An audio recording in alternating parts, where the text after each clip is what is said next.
Welcome to special analysis. నేను రమ మండవ. ఈ రోజు అనాలిసిస్లో భాగంగా మనం తీసుకోబోతున్న టాపిక్ ఏంటంటే, లోకేష్ నిజంగానే మోడీ వారసుడా?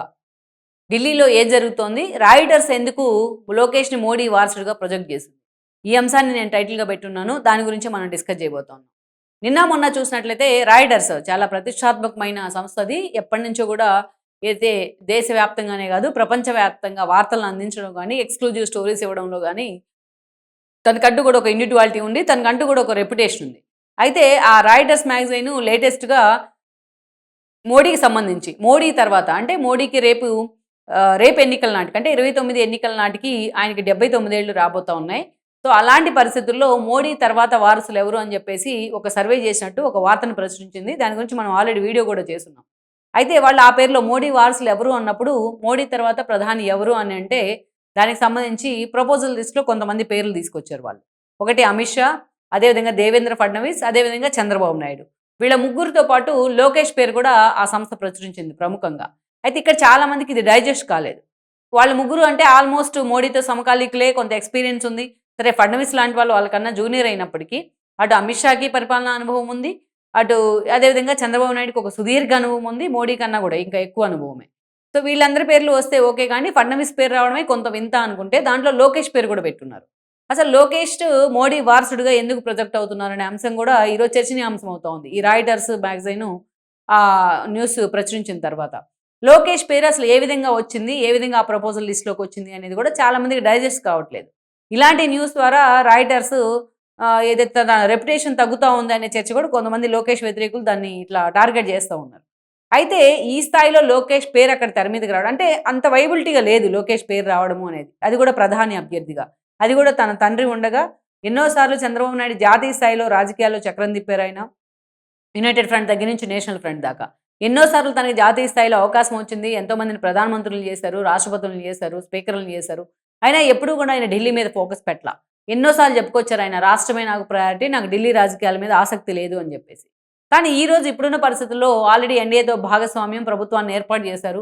ఇక గతంలో ఉన్న కొన్ని బెటర్ ఎక్స్‌పీరియన్స్‌ల దృష్ట్యా ఈరోజు మోడీ, చంద్రబాబు నాయుడు విషయంలో చాలా జాగ్రత్త పడతా ఉన్నారు.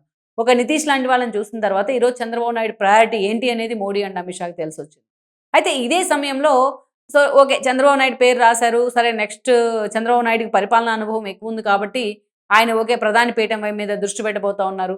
పూర్తి స్థాయిలో ఆయన ఢిల్లీ రాజకీయాలకు వెళ్తే లోకేష్ రాష్ట్రాన్ని చూసుకోబోతా ఉన్నారు. సో, నెక్స్ట్ సీఎం అభ్యర్థిగా లోకేష్ ఆల్రెడీ ప్రొజెక్ట్ అవుతా ఉన్నారు కాబట్టి కొంత స్కోప్ ఉంది అనుకుందాం. కాకుంటే ఇక్కడ లోకేష్ పేరు తెర మీదకి తీసుకురావడం వెనుక చాలా సీరియస్ చర్చ జరుగుతోంది. ఇక్కడ కొన్ని కారణాలున్నాయి. రాయిటర్స్ సంస్థే కాదు, ఈరోజు లోకేష్ జాతీయ స్థాయిలో నిజంగానే ఫోకస్ అవుతా ఉన్నారు. ఎందుకు ఫోకస్ అవుతా ఉన్నారు అంటే, మోడీ ఆ స్థాయిలో లోకేష్‌ని ప్రమోట్ చేస్తా ఉన్నారు. నిజానికి మనం చూసినట్లయితే ప్రభుత్వం ఏర్పడిన తర్వాత ఈ 3 పార్టీలు కలిసి కూటమిగా ఏర్పడి ఎన్నికలను ఫేస్ చేసిన తర్వాత వాళ్ళు గెలిచారు. కూటమి గెలిచింది. వైఎస్ఆర్‌సీపీ ఓడిపోయింది. ఇక ఆ తర్వాత ఆ ప్రమాణ స్వీకారాన్ని చంద్రబాబు నాయుడు ప్రమాణ స్వీకారం ఆ రోజే, మంత్రివర్గ ప్రమాణ స్వీకారం కూడా, డిప్యూటీ సీఎంగా పవన్ కళ్యాణ్ ప్రమాణ స్వీకారం కూడా. సో, ఈ క్రమంలో ఆ రోజు మోడీ అండ్ అమిత్ షా లాంటి వాళ్ళు రావడం జరిగింది.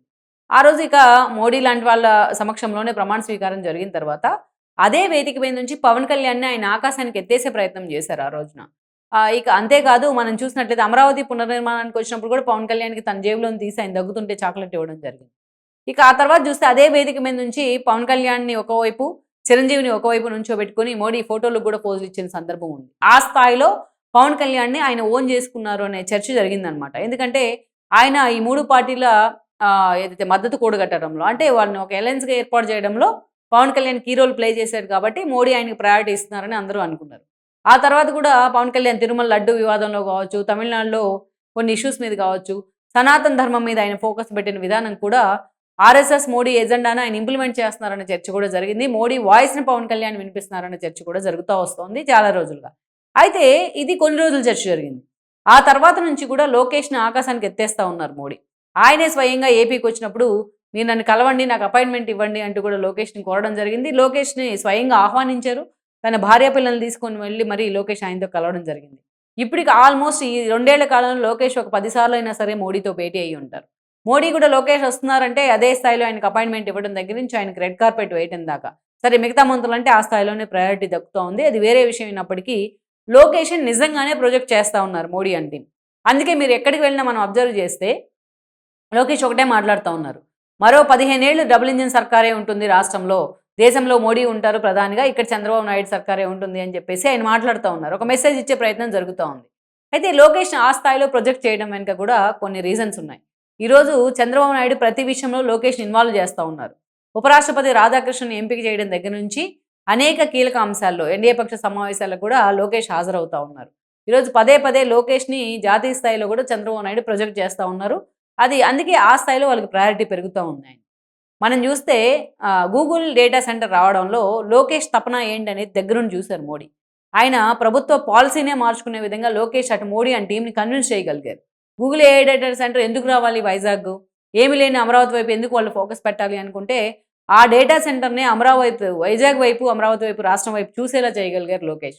ఈ విషయంలో మోడీ అండ్ టీమ్‌ని కూడా కన్విన్స్ చేసి పట్టుదలగా ఒక ఐటీ శాఖ మంత్రి హోదాలో పాలసీ కూడా మార్చుకునేలాగా వాళ్ళని ఒప్పించడం జరిగింది. ఇక్కడ లోకేష్‌కి మంచి మార్కులు పడతా ఉన్నాయి.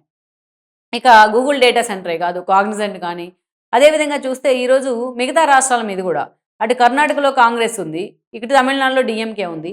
సొంత రాష్ట్రానికి చెందింది తమిళనాడు రాష్ట్రానికి చెందిన వాడే గూగుల్ సీఈఓ సుందర్ పిచాయ్. అయినా సరే ఆ రాష్ట్రానికి గూగుల్ వెళ్లకుండా ఏపీకి వచ్చింది.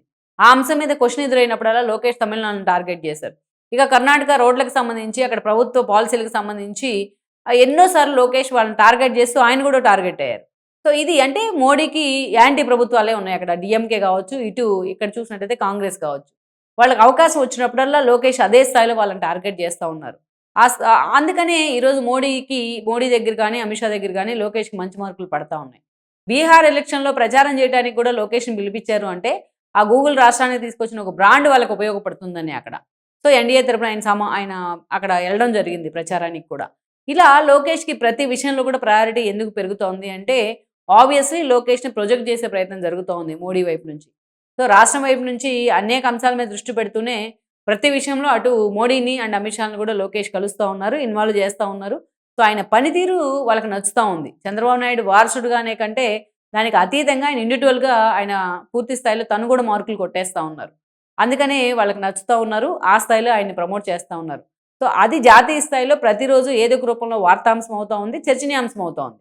అందుకని ఈరోజు రాయిటర్స్ కూడా మోడీ వారసుడు లోకేషే అన్నట్టుగా వాళ్ళు ప్రమోట్ చేస్తూ ఉన్నారు. లెట్స్ సీ మరి ఇంకా లోకేష్‌కి చాలా ఏజ్ ఉంది, చాలా అనుభవం కూడా రావాల్సి ఉంది. ఇప్పుడిప్పుడే ఆయన చిన్న స్థాయిలో లీడర్‌గా ఎమర్జ్ అవుతా ఉన్నారు.